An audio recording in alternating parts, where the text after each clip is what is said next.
اللہ سبحانہ تعالیٰ بندے کی دعا ہر وقت قبول کرتا ہے، لیکن اگر کوئی تکلیف یا بیماری ہو یا جادو کی شکایت ہو تو اس کے لیے باقاعدہ طریقے پر بیٹھ کر اپنے رب کو پکارنا، قبولیت کے اوقات میں رب کو پکارنا بہت ضروری ہے، کیونکہ جتنی بڑی مشکل ہوتی ہے اس سے نجات کے لیے اتنی ہی بڑی ایفرٹ بھی لگانی پڑتی ہے۔ اس لیے ضروری ہے کہ اللہ تعالیٰ سے بہت اچھی طرح دعا کی جائے، گڑ گڑا گڑ گڑا کر، اور اس سے پہلے اللہ تعالیٰ کی حمد و ثنا اور تعریف کے کلمات کہنا نہ بھولیے۔ سبحان اللہ والحمد للہ ولا الہ الا اللہ واللہ اکبر ولا حول ولا قوۃ الا باللہ۔ سبحان اللہ، پاک ہے اللہ، اللہ ہی کی تسبیح ہے، والحمد للہ، اب سب تعریف اللہ کے لیے ہے، ولا الہ الا اللہ، اور نہیں کوئی الہ مگر اللہ، واللہ اکبر، اور اللہ سب سے بڑا ہے، ولا حول ولا قوۃ الا باللہ، اور کسی قسم کی نیکی کرنے کی طاقت اور گناہ سے بچنے کی طاقت نہیں انسان کے پاس مگر اللہ ہی کی مدد سے۔ اسی طرح کسی بھی تکلیف اور کسی بھی بیماری سے نجات صرف اللہ سبحانہ وتعالیٰ کی مدد سے ہی ہو سکتی ہے۔ تو جہاں تک جادو کا تعلق ہے تو اس سلسلے میں یاد رکھیے کہ جادو کے بہرحال اپنے اثرات ہوتے ہیں مگر بإذن اللہ، اور اس سلسلے میں ہمیں یہ بھی یاد رہے کہ جادو کے اثرات نبی صلی اللہ علیہ وسلم پر بھی ہوئے تھے۔ حضرت عائشہ فرماتی ہے کہ نبی صلی اللہ علیہ وسلم پر جادو کیا گیا اور اس کا اثر یہ ہوا تھا کہ آپ خیال فرماتے کہ کوئی کام آپ کر چکے ہیں حالانکہ وہ کام ابھی آپ نے نہ کیا ہوتا، لیکن اس جادو کا کوئی تعلق نبی صلی اللہ علیہ وسلم کے فرائض منصبی سے نہیں تھا، یعنی آپ کے اوپر باقاعدہ وحی آتی تھی، آپ لوگوں کو تعلیم دیتے تھے، آپ کی جتنی بھی ذمہ داریاں ہیں ان کو بہت آسان طریقے سے پورا کر رہے تھے۔ ہاں، بعض اوقات عام روزمرہ کے کاموں میں کچھ خلل واقع ہو جاتا۔ اسی طرح حضرت عائشہ رضی اللہ تعالی عنہا پر بھی جادو کیا گیا۔ اس سلسلے میں عمرہ جو ان کی شاگرد ہیں وہ کہتی ہیں کہ ایک مرتبہ حضرت عائشہ بیمار ہو گئی اور ان کی بیماری کا دورانیہ بہت لمبا ہو گیا، یعنی وہ ٹھیک نہیں ہو رہی تھی۔ اسی دوران مدینہ منورہ میں ایک طبیب آیا، یعنی علاج معالجہ کرنے والا، تو حضرت عائشہ کے بھتیجے ان کے پاس گئے اور انہوں نے حضرت عائشہ کا نام لیے بغیر ان کی ساری علامات بتائیں کہ وہ کس قسم کی تکلیف میں مبتلا ہیں، اور ان سے پوچھا کہ یہ کس قسم کی بیماری ہے۔ تو اس طبیب نے کہا کہ جس عورت کے بارے میں یہ علامات بتائی جا رہی ہیں ان پر کسی نے جادو کیا ہے۔ بہرحال تحقیق کرنے پر پتہ چلا کہ حضرت عائشہ کی ایک باندی تھی جس کے ساتھ انہوں نے یہ وعدہ کیا تھا کہ وہ ان کی وفات کے بعد آزاد ہوں گی، تو اس باندی نے آپ پر جادو کر دیا تاکہ حضرت عائشہ کی وفات جلد ہو جائے اور وہ آزاد ہو سکیں۔ بہرحال اس کے بعد حضرت عائشہ نے اس کو عربوں کے ایک مضبوط قبیلے کے ہاتھوں بیچ دیا اور اس کی قیمت کے بدلے ایک اور غلام کو آزاد کر دیا۔ تو اس واقعے سے بھی پتہ چلتا ہے کہ بہرحال جادو برحق ہے، یعنی جادو ایک اثر رکھتا ہے۔ برحق ہونے کا مطلب یہ نہیں کہ اس کا کرنا درست ہے، ہرگز نہیں، بلکہ جادو تو کفر ہے، جادو تو کبیرہ گناہوں میں سے ایک گناہ ہے، لیکن لوگ بہت سے اور کبیرہ گناہوں کی طرح اس گناہ کا بھی ارتکاب کرتے چلے جاتے ہیں۔ تو اس لیے اس بارے میں معلوم ہونا چاہیے انسان کو کہ یہ کس قسم کی بیماری ہے، کس قسم کی تکلیف ہے، اور اس کے مقاصد کیا ہے اور اس کا علاج کیا ہے۔ سب سے پہلی بات تو یہ ہے کہ جادو عموماً دشمنی یا حسد کی وجہ سے کیا جاتا ہے، یا کسی سے کوئی انتقام لینے کے لیے، کوئی بدلہ لینے کے لیے، اور اس کا مقصد یہ ہوتا ہے کہ دوسرے کو تکلیف میں مبتلا کر دیا جائے۔ یہ بالکل ایسے ہی ہے جیسے لوگوں کو جسمانی طور پر تکلیف میں مبتلا کیا جاتا ہے کہ کسی کو کچھ مارا جائے ہاتھ سے یا کسی ڈنڈے سے تو جسم کو تکلیف ہوتی ہے، اسی طرح روح کو بھی تکلیف پہنچتی ہے، اور روح کی تکلیف کچھ الفاظ کے ذریعے ہوتی ہے۔ جیسے عام روزمرہ زندگی میں بھی جب کوئی ہماری تعریف کرتا ہے تو ہمیں اچھا لگتا ہے، اور جب کوئی ہمیں گالی گلوچ کرتا ہے تو ہمیں اس سے تکلیف پہنچتی ہے، اذیت پہنچتی ہے، چونکہ روح اور جسم آپس میں گندے ہوئے ہیں۔ اس لیے اگر جسم کو کوئی تکلیف پہنچتی ہے تو وہ اس کا اثر روح تک جاتا ہے۔ اسی طرح اگر روح پر کوئی چیز اثر انداز ہوتی ہے، کوئی کلام یا کچھ ایسے عملیات، تو اس کا اثر جسم تک بھی جاتا ہے، اور اس طرح انسان جادو کے اثر سے نہ صرف یہ کہ روحانی طور پر بلکہ بعض اوقات جسمانی طور پر بھی بیمار ہو سکتا ہے، اور اس میں بہت سے مذموم مقاصد ہوتے ہیں. بعض اوقات والدین اور اولاد میں یا شوہر بیوی میں یا دوستوں میں لڑائی جھگڑا اور ناچاکی پیدا کی جاتی ہے، اور باہم پیار محبت کے رشتوں کے اندر نفرت کے بیج بوئے جاتے ہیں. پھر یہ کہ جادو کی علامات کیا ہیں، کس کو کیسے پتا چلے کہ جادو ہوا ہے یا نہیں. تو اس میں یہ ہے کہ انسان کی ان یوزول سی کنڈیشن ہو جاتی ہے، یعنی انسان اسی روٹین میں زندگی بسر کر رہا ہے، وہی صبح اٹھنا، کھانا پینا، روزمرہ کے معمولات، لیکن کسی چیز میں دل نہیں لگتا، طبیعت بیزار ہونے لگتی ہے. اور یہ نہیں کہ یہ ایک دن کے لیے، 2 دن کے لیے، کیونکہ ایسا تو ہر ایک کے ساتھ ہو ہی جاتا ہے. ایک لمبے عرصے کے لیے کیفیات تبدیل ہونے لگتی ہیں، سستی یا گھبراہٹ طاری ہو جاتی ہے، ذہنی انتشار یعنی کسی چیز پر کنسنٹریشن کا نہ رہنا، حد سے زیادہ چڑچڑا پن، بعض اوقات عبادات میں بالکل دل نہ لگنا، اور بغیر کسی ظاہری بیماری کے یا بغیر کسی ظاہری جسمانی بیماری کے انسان کے اندر بیماری کی کیفیت محسوس ہوتے رہنا. بعض اوقات ڈراؤنے خواب آتے ہیں، کبھی خون کے چھینٹے اور کچھ غیر معمولی قسم کی چیزیں گھروں میں دیکھی جاتی ہیں. بعض اوقات خاوند بیوی ایک دوسرے سے نفرت کرنے لگتے ہیں، ان میں جدائی تک ہو جاتی ہے. لیکن اس کا یہ مطلب نہیں کہ ان علامات میں سے کوئی ایک علامت کسی وقت انسان کے اندر پائی جائے تو انسان فوراً شک کرے کہ مجھ پر جادو کر دیا گیا. کیونکہ آج کل یہ وبا بھی بہت عام ہو چکی ہے کہ ہر دوسرا شخص اس وہم میں گرفتار ہے کہ اس پر کسی نے کچھ کر دیا ہے.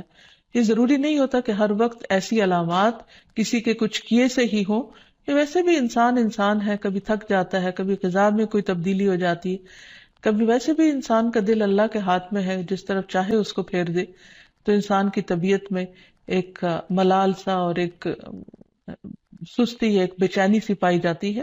تو ان سب چیزوں کا تعلق ضروری نہیں کہ جادو سے ہی ہو، لیکن اگر جادو ہو تو یہ علامات انسان میں دکھائی دیتی ہیں. اب اگر کسی کے اندر ایسی چیزیں ہیں اور علاج کے باوجود، جسمانی علاج کے باوجود شفا نہیں ہو رہی، تو اس کے لیے ضروری ہے کہ انسان پھر روحانی علاج بھی کرے. روحانی علاج کے لیے ضروری نہیں کہ کسی بابے کے پاس یا کسی مذہبی بزرگ کے پاس ہی انسان جائے.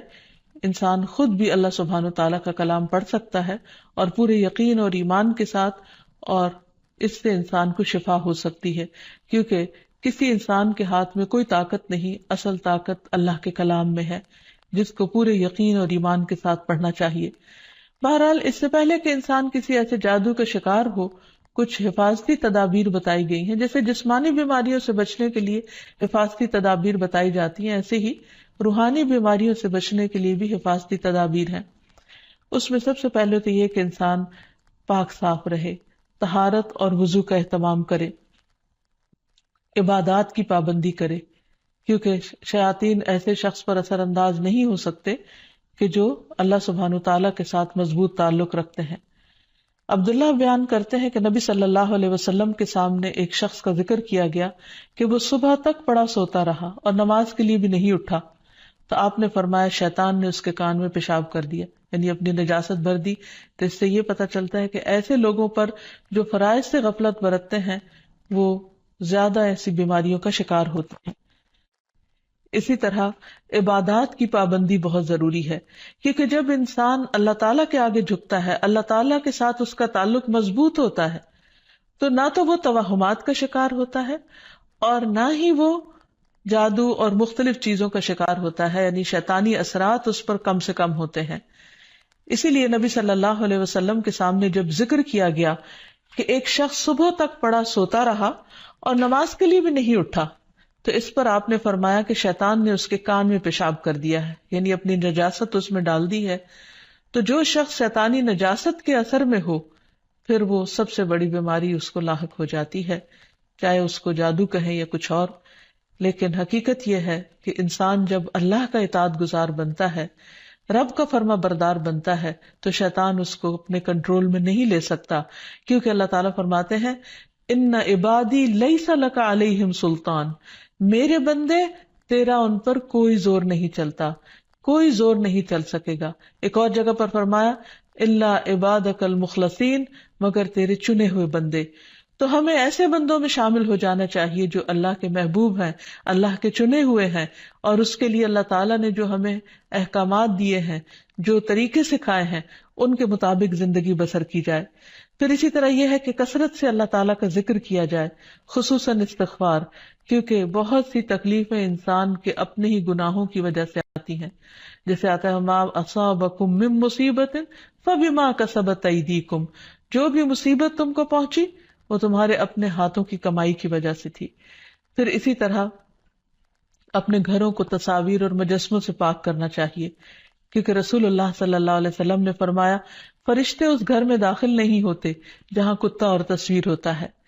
پھر حفاظتی تدابیر میں سے یہ بھی ہے کہ انسان اپنے کھانے پینے کی عادات کو درست کرے،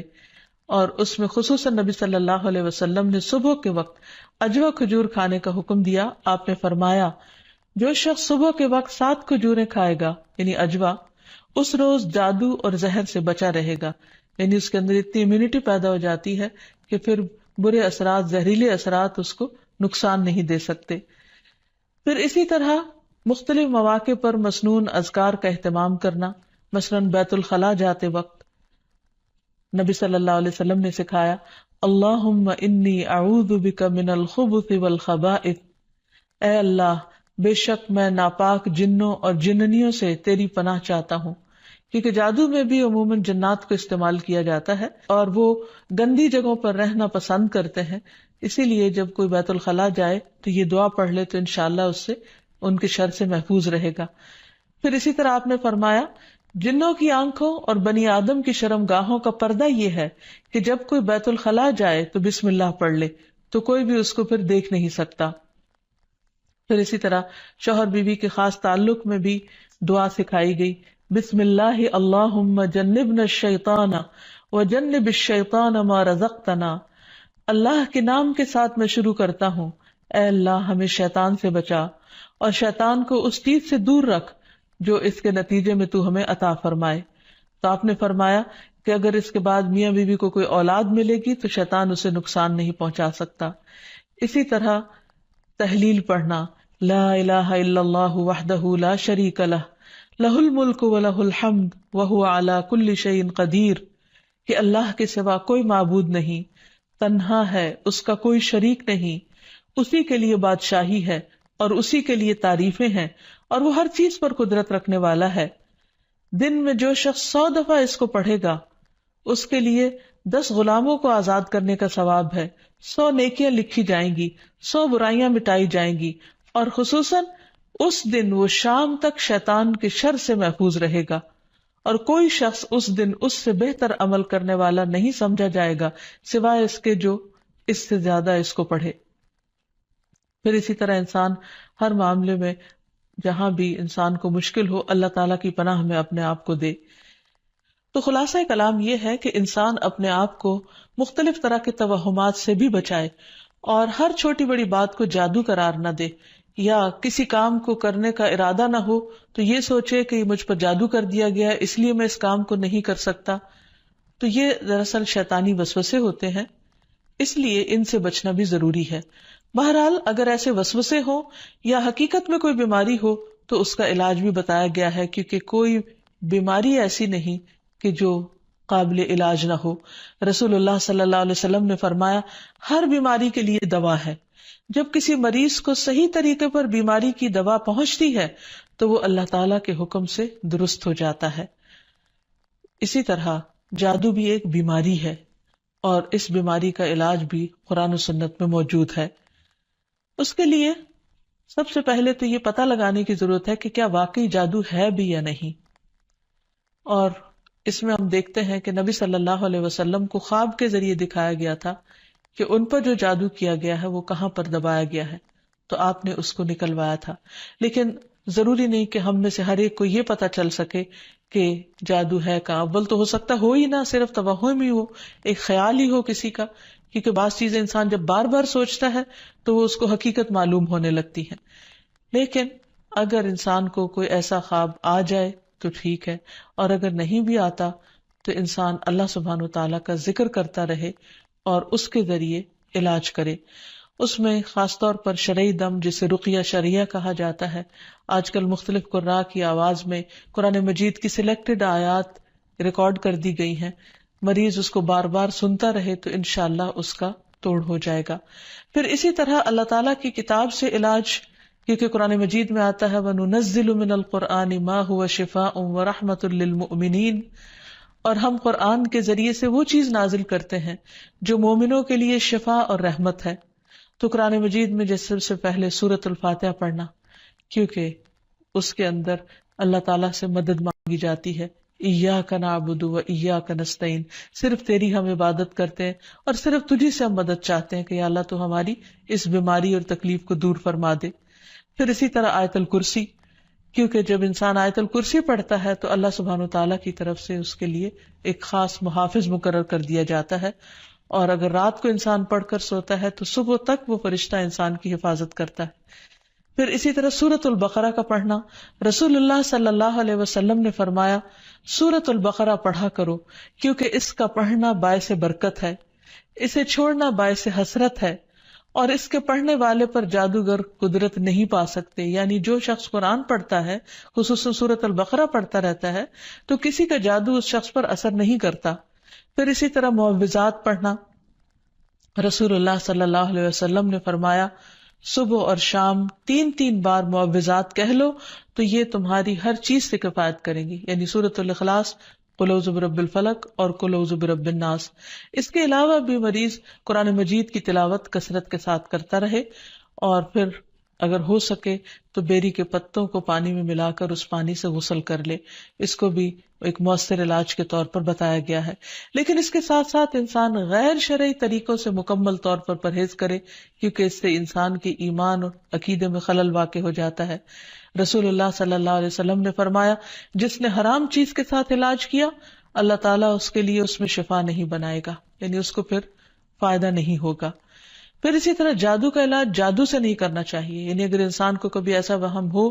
تو جادوگروں کے پاس نہ جائے یا ایسے طریقے اختیار نہ کرے کہ جس سے جو ہمارے دین میں نہیں یا ہماری شریعت کے خلاف جاتے ہیں۔ رسول اللہ صلی اللہ علیہ وسلم نے فرمایا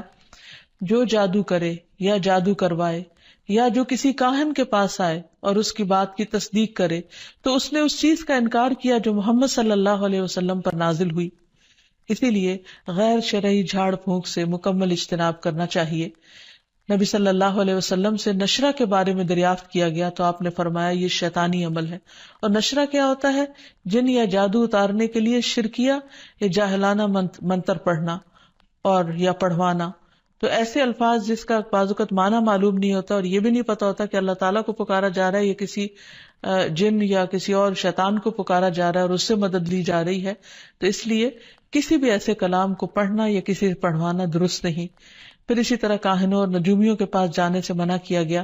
نبی صلی اللہ علیہ وسلم نے فرمایا جس نے کسی نجومی کے پاس جا کر اس سے کسی چیز کے بارے میں سوال کیا تو اس کی 40 رات کی نمازیں قبول نہیں ہوگی، یعنی اس نے اپنے دین کی بربادی کر لی۔ تو اس لیے کسی کے پاس جانے کی بجائے خود انسان زیادہ سے زیادہ قرآن مجید پڑھے، اور اگر وہ پڑھا ہوا نہیں تو آج ہر طرف بہت سی کیسٹس اور سی ڈیز اور ایسی چیزیں ملتی ہیں کہ جس سے انسان قرآن مجید کی تلاوت مسلسل سن سکتا ہے۔ ہو سکے تو مکمل قرآن مجید ایک ہفتے میں سن کر اپنے بیماری کا علاج کیا جائے۔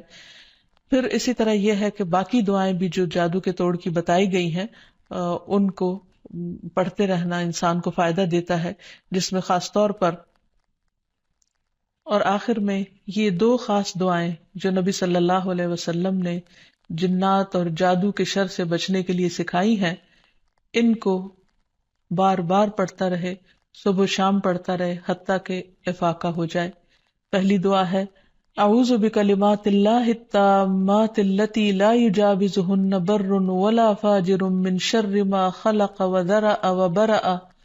ومن شر ما ينزل من السماء ومن شر ما يعرج فيها ومن شر ما ذرأ في الأرض ومن شر ما يخرج منها ومن شر فتن الليل والنهار ومن شر كل طارق إلا طارقا يطرق بخير يا رحمن۔ میں اللہ کے کامل کلمات کے ساتھ پناہ چاہتا ہوں جن سے آگے نہ تو کوئی نیک اور نہ ہی کوئی برا شخص بڑھ سکتا ہے، ہر اس چیز کے شر سے جس کو اس نے بنایا، پیدا کیا اور پھیلایا، اور ہر اس چیز کے شر سے جو آسمان سے اترتی ہے، اور ہر اس چیز کے شر سے جو اس میں چڑھتی ہے، اور ہر اس چیز کے شر سے جسے اس نے زمین میں پیدا کیا، اور اس چیز کے شر سے جو اس سے نکلتا ہے، اور رات اور دن کے فتنوں کے شر سے، اور رات کو آنے والے کے شر سے، سوائے اس کے جو خیر کے ساتھ آئے، اے رحم فرمانے والے۔ تو یہ دعا اور ایک اور دعا جو شدید جنات کے حملے سے بچانے والی دعا ہے، جس کے بارے میں کعب الاحبار کہتے ہیں کہ اگر میں یہ چند کلمات نہ پڑھتا تو یہود مجھے گدھا بنا دیتے۔ لوگوں نے پوچھا وہ کلمات کیا ہیں؟ تو کعب نے کہا اعوذ بوجہ اللہ العظیم الذی لیس شیء اعظم منہ وبکلمات اللہ التامات التی لا یجاوزہن بر ولا فاجر وباسماء اللہ الحسنى كلها ما علمت منها وما لم اعلم من شر ما خلق وبرأ وذرأ۔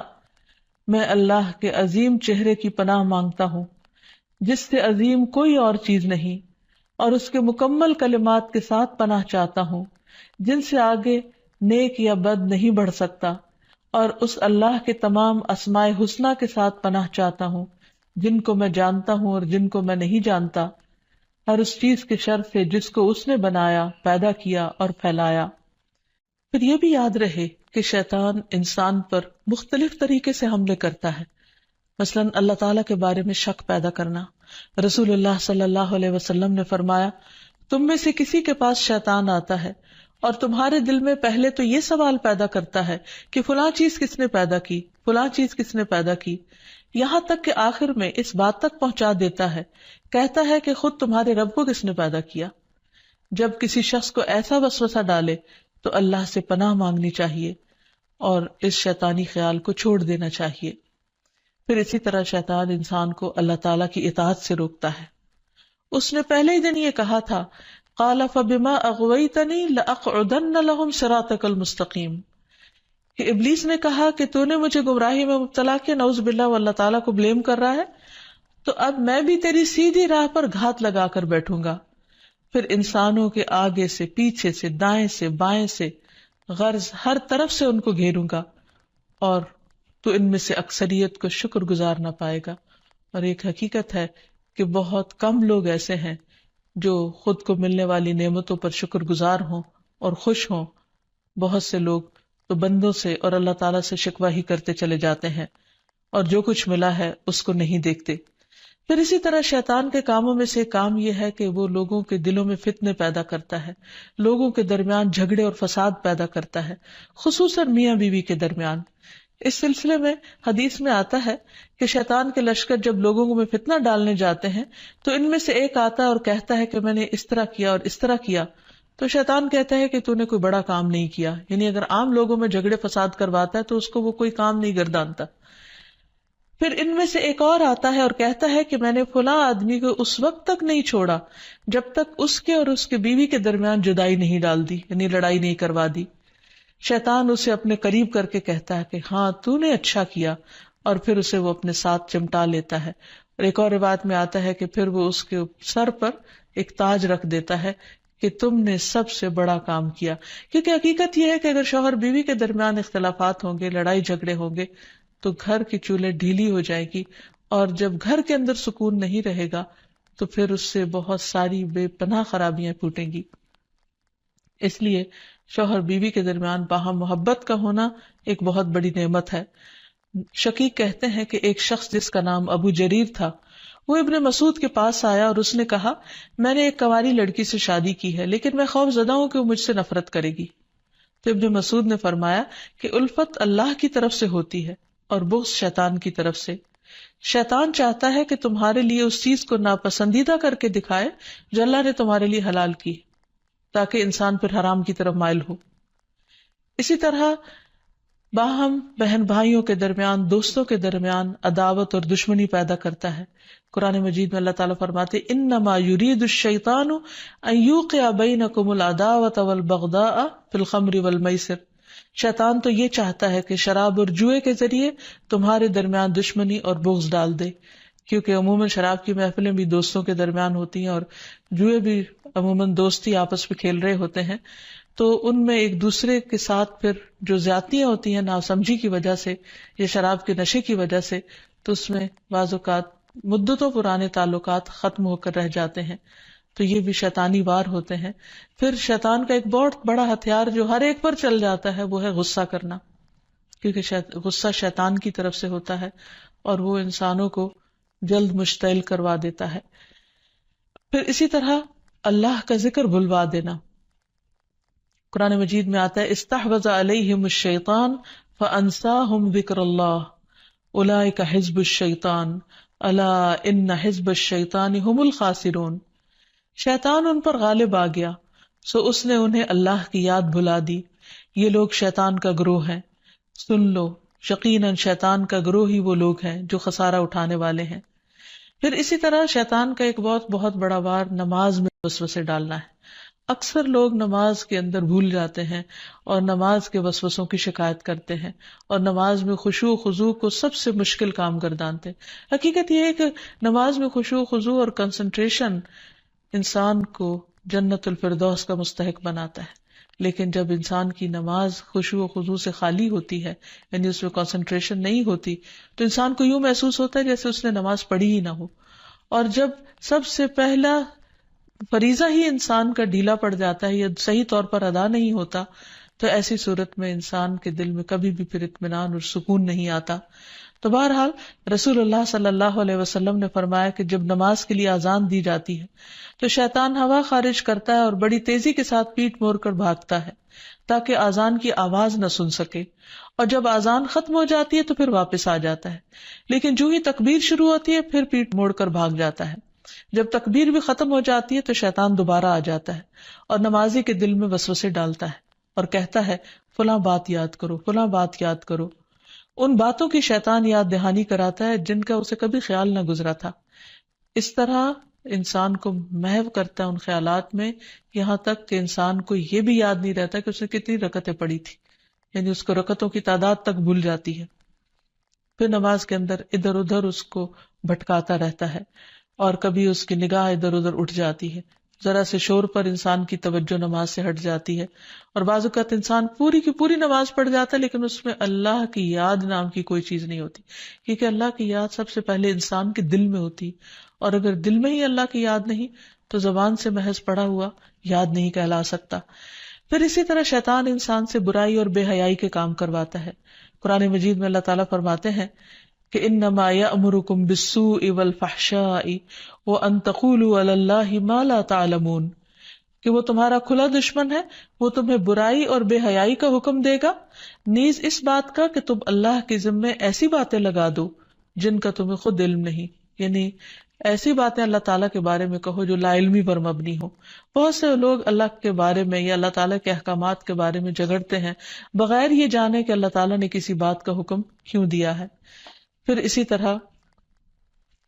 شیطان کا ایک حربہ ہے انسان کا لباس اتروانا، کیونکہ جنت کا لباس اتروایا تھا آدم اور حوا سے شیطان نے ان کو بہکا کر، اور دنیا میں بھی وہ یہی چاہتا ہے کہ انسان بے حیائی اور فحاشی کی طرف مائل ہو. پھر اسی طرح انسان کے برے اعمال کو شیطان مزین کرتا ہے. جب انسان کو غلط کام کرتا ہے اور اس پر اس کو شرمندگی نہیں ہوتی، اس پر اس کو کوئی ریگریٹس نہیں ہوتے، تو یہ دراصل شیطان کا حربہ ہوتا ہے جو اس پر چل چکا ہوتا ہے. پھر اسی طرح انسان کو اذیت بھی پہنچاتا ہے. جیسے ایوب علیہ السلام کو جو بیماری تھی اس میں وہ کہتے ہیں کہ وَاذْكُرْ عَبْدَنَا أَيُّوبَ إِذْ نَادَى رَبَّهُ أَنِّي مَسَّنِيَ الشَّيْطَانُ بِنُصْبٍ وَعَذَابٍ، اور ہمارے بندے ایوب کا ذکر کیجئے جب انہوں نے اپنے پروردگار کو پکارا کہ شیطان نے مجھے سخت تکلیف اور عذاب میں ڈال دیا ہے. یعنی انسان جب بیمار ہوتا ہے تو اس وقت خصوصاً اس کو مایوس کرتا ہے، اللہ کی رحمت سے مایوس کرتا ہے، اور بعض اوقات اس کے دل میں ایسی ایسی باتیں ڈالتا ہے کہ جسمانی بیماری سے زیادہ انسان روحانی تکلیف میں مبتلا ہو جاتا ہے. اسی طرح بعض جسمانی بیماریاں بھی شیطان کی وجہ سے ہوتی ہیں. آپ صلی اللہ علیہ وسلم نے فرمایا طاعون تمہارے دشمن جنوں کی طرف سے ایک چوکا ہے اور وہ تمہارے لیے شہادت ہے، یعنی وہ آتا شیطان کی طرف سے ہے لیکن تمہارے حق میں فائدہ مند ہو جاتا ہے. اور شیطان کی یہ دشمنی انسان کے ساتھ، انسان کی پیدائش کے ساتھ ہی شروع ہو جاتی ہے. جیسا کہ ہم دیکھتے ہیں کہ نبی صلی اللہ علیہ وسلم نے فرمایا کہ جب بنی آدم پیدا ہوتا ہے